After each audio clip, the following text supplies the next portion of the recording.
朋友们，苏格拉底呢有一句名言：未经审视的人生是不值得活的。也许我们都听到过这句话，但并不是所有人都可以真正的理解它。那我们到底应该如何审视自己的人生呢？我的答案是时刻提起觉知，让我们的一言、一行、一念，时刻都在我们的觉知之下，而非无意识的机械化反应。这就是对人生最正确的审视方法，因为我们的觉知知晓一切，它就是所谓的天道本心在一个觉醒的人身上的功能呈现。提起觉知，便可离一切相。说到这里，我不禁感叹，我们眼前究竟有多少人，其实早就已经不再是他们自己了呢？有些人活着，其实他们已经死了。这句话虽然听起来十分的悲哀，但却又是一个血淋淋的事实。其实我们这里很多的内容呢，原本就不是说给我们的肉人和大脑听的，也不是说给我们的习惯和情绪听的。这些内容其实都是讲给每一个朋友内在的那个更深更高级的自我听的。当然了，不少人长久以来早就已经被习惯和人欲牢牢地遮挡，所以有些内容可能他们会完全听不见或者听不进去。我就遇到过很多这样的朋友，一旦我所说的内容涉及和触动到更高级、更深层的自由意识层面，和他们的沟通就开始变得失去了意义，因为他们的习惯、思维和情绪，本能的就会去排斥这些真正可以指引他们开悟的内容。头脑的认知和标准呢，早就已经代替他们存在于这个世界之上了。但是我依然相信，还是会有不少的人可以听得见、听得懂，不是吗？我想说的是，如果你已经可以做到在内在的推动下，认真的学习了这些内容，那不恰恰说明了你的内在已经有了强烈的想要觉醒的欲望吗？你看，相比我们其他的那些欲望来说，这就属于高级欲望。当你开始产生了一个高级欲望，你就已经在提升了。这就是我所说的先把种子种下，这难道不是一件很棒的事情吗？而我其实也只是一个大家向内探求、回归自己的一个机缘、助力，一个催化剂而已。现在我还想要给那些正在被焦虑、抑郁所折磨的朋友们说一些话。现在看似正在折磨你的，未尝不是上天送给你的一份独特而又美丽的礼物，未尝不是指引你觉醒的契机，一切都是最好的安排。历史上有很多的伟人，他们都曾经被抑郁症折磨，但是抑郁症并没有阻止他们成为伟大的人，相反还激发了他们的斗志或者灵感。既然内在的机缘指引你们可以听见我的这些内容，感知到这些能量，那就说明你们完全拥有自我疗愈的能力，对吧？其实在我看来，首先就应该先把这个病人的标签给拿掉，因为如果从严格的意义上来说，大家都是病人，哪个人又没有被头脑控制？哪个人又没有被情绪驱动？哪个人又没有被习惯、人欲所遮蔽呢？哪个人又没有累积的业力呢？只是程度不同罢了。现在既然你已经找到了正确的方向，那么大家就都一样都走在了或者即将走在回归的路上，不是吗？请你一定要坚信一点，一旦通过自我的实修走完了这条你的自救之路，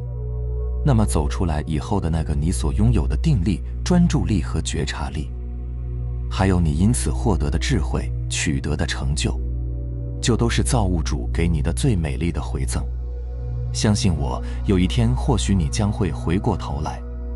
去感谢你曾经经历过的那些苦难和痛苦，你甚至会感激煎熬考验过你的焦虑和抑郁，因为我就是这样一步一步走过来的。记住，千万不要因为一个专属于肉人的抑郁症、焦虑症等等这样的标签，就把你自己定义为一个弱者，或者倒霉的人、可怜的人。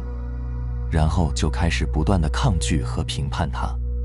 认为它是一个很严重的问题。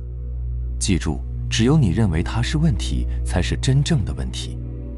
这才是真正折磨你的东西。同时，你也一定不要让它成为你一切失败以及放弃自我提升的理由和借口。记住，生命本身完全没有任何的问题，是我们亲自创造了所有的问题。你有10000种理由去相信自己不能享受生命，不能爱与被爱，去证明自己是苦难的、失败的、不幸的。但是，如果你能跳到一切困住你的问题之外去观察问题，那么你就会看到，这些认为问题存在的理由都是虚构的。所有你认为的问题，其实都是可以积极的被经历、被体验，甚至被享受的生命所呈现的形式。如果你能真切地感到现在这样是可以的，那么就在此刻，困住你的问题一下子就消失了，因为这一瞬间，你就停止了给它继续提供能量。你在接纳问题的瞬间，它就不再是问题了，它就变成了一个合理的存在和发生。只有当你拒绝它的发生和存在时，问题才会成为问题。尤其是当你觉得它不应该这样的时候，这个问题就会变得更有力量。想象一下，如果继续如此，最终你会在还没有来得及真正体验和享受生命这场神秘之旅前，带着痛苦和遗憾离开。还记得我说过的吗？一个身体残缺的人，什么时候才能真正的跨越这个人生中重大的问题，开始去体验和享受自己的生命呢？就是从他全然地认为这样是可以的那一刻开始。这时候，问题就变成了可以体验和享受的当下的生命形式，变成了你通往无我、通往觉悟圆满的回归之路。注意，我告诉你的不是我相信的某种理论和学到的知识，而是在我的生命中得到印证的事实。因为我自己就曾经从每天都在对抗和解决各种人生中大大小小的问题，活成了现在的一切都不是问题。既然我可以，那你一定也可以。负债、分手、疾病、人际关系、子女教育、原生家庭、意外损失等等等等，这些都可以成为把你牢牢困住的问题。但同时，它们也都可以不是问题，而只是作为单纯的生命呈现形式，供我们在现在的人生阶段去体验、经历和享受。一个时刻对抗各种问题、情绪起伏不定的人，和一个可以一直保持喜悦平和的人，他们唯一的区别就是，前者不能对自己说这样没问题，这样是可以的，而后者则全然地对自己说没问题，这是可以的。前者不断地试图否定自己、改善自己，试图在生命中追求确定和完美，让自己达到满意；而后者并没有试图改善自己，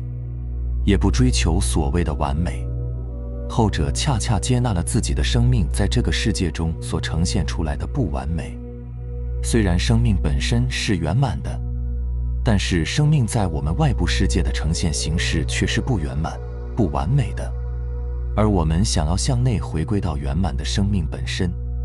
想要让自己活出一个更高维度、更高范畴的生命状态，那你首先就要先接纳自己的生命在这个世界所呈现出来的不完美，然后相信自己可以找到那个更高级的自我。要在每一个关键时刻都对自己说，现在我正在观察的那个处在痛苦之中的人并不是我，他只是我用来在这个世界当中体验的肉人。我可以允许和接纳自己任何的情绪和念头的存在，但是我将不再受他们的控制，不再是他们的奴隶。我要成为这一切内容发生的观察者。当我们拥有了可以时刻进行内观的能力，对自己一切内在的发生都保有了觉知，那么我们就是自由的。明白了吗？好了，非常感谢你能看到这里，希望能对你有所触动和启发。我们下期再见。